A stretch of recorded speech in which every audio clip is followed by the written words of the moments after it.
The knock came at 5:47 in the morning. It was not the kind of knock a neighbor makes when they need help. It was slow, heavy, and deliberate. 3 hard strikes that echoed through the quiet house. I was already awake, sitting at the kitchen table with a cup of coffee, growing cold between my hands. For weeks I had barely slept.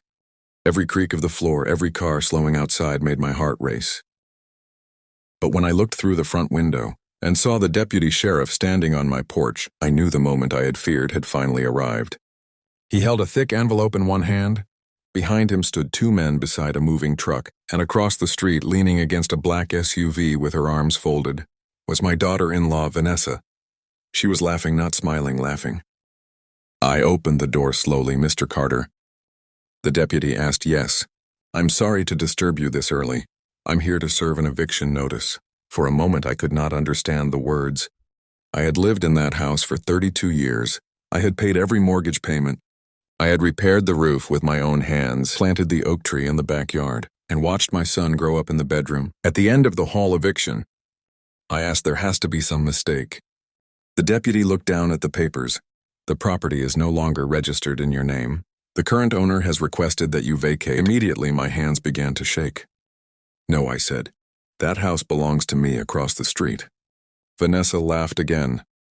The sound cut deeper than the deputy's words. My son Daniel had married Vanessa 5 years earlier. At first I welcomed her into the family. She was charming, confident, and always knew exactly what to say. She called me Dad during holidays and brought expensive gifts on my birthday. But after Daniel lost his job, things changed. They moved into my house temporarily. That was what Daniel promised, just a few months. "Dad," he said, "until we get back on our feet." I gave them the guest room. Then Vanessa wanted the larger bedroom, because she said the guest room was too small. A few weeks later, she complained that my old furniture made the house look depressing. I ignored it.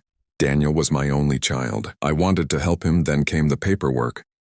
Vanessa said she had found a program that would lower my property taxes. She brought documents and explained that I only needed to sign them. "You'll save thousands," she said. I was recovering from surgery at the time. The medication made me tired and confused. I trusted her, so I signed. That was the worst mistake of my life.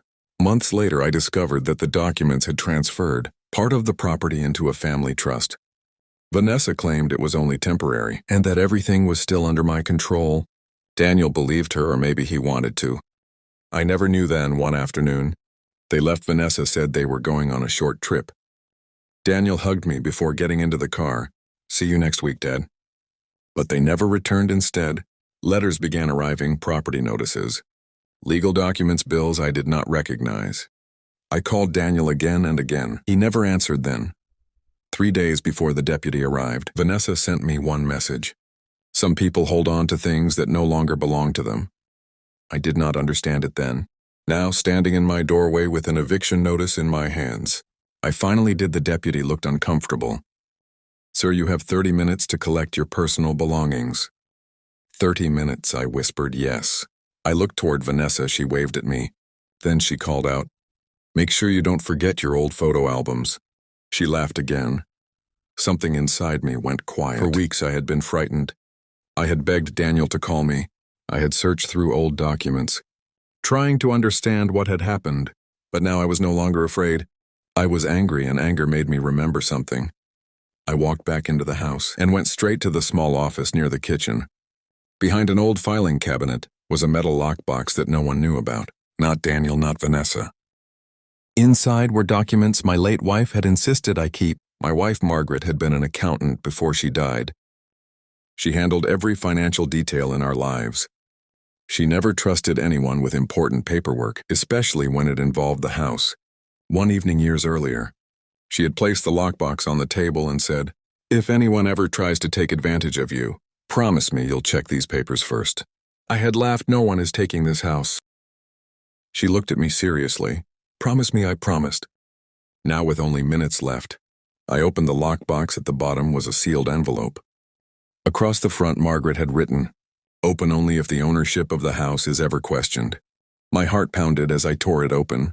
Inside was a copy of the original property agreement, and attached to it was a legal amendment. The house had been placed into a protected ownership structure. Years earlier, Margaret had arranged it after we paid off the mortgage. According to the document, no transfer could be completed without my personal authorization, verified by an independent attorney. The signature Vanessa had used was not enough. The transfer was invalid. I stared at the papers. Then I noticed something else. Margaret had also included the name of the attorney who created the agreement. He was still practicing. I called him. His name was Robert Ellis. He answered after 2 rings. "Mr. Carter," he said. When I explained I remember your wife very well. "I'm being evicted," I told him. "You're not going anywhere," he replied. His voice was calm. "Email me every document you received. Do not sign anything else. And tell the deputy that legal ownership is being formally disputed." I looked through the window. Vanessa was still standing beside the SUV. She was watching me. I walked outside with the original documents. The deputy read them carefully. Then he made a phone call. For the first time that morning, Vanessa stopped laughing. She crossed the street quickly. "What are those?" she asked. "Papers," I said. Her smile disappeared. "You don't understand."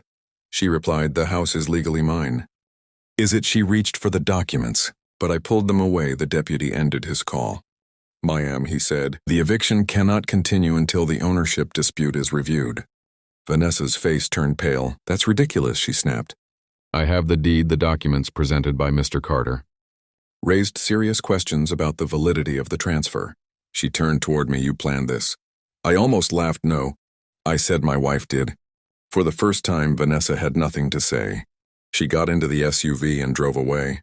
But the story did not end there. Over the next several weeks, Robert investigated everything. The truth was worse than I expected. Vanessa had used my medical condition to manipulate the paperwork. She had submitted documents without proper verification and tried to move the house into a company registered under a different name. She had planned to sell the property. And Daniel knew when Robert showed me the evidence. I felt something inside me break.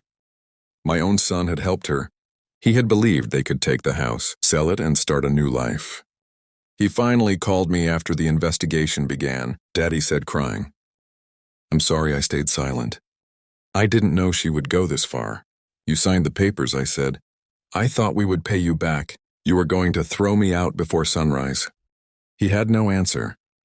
The court ruled that the transfer was invalid. The house remained mine. Vanessa faced legal consequences for the fraudulent documents, and the company she created was shut down.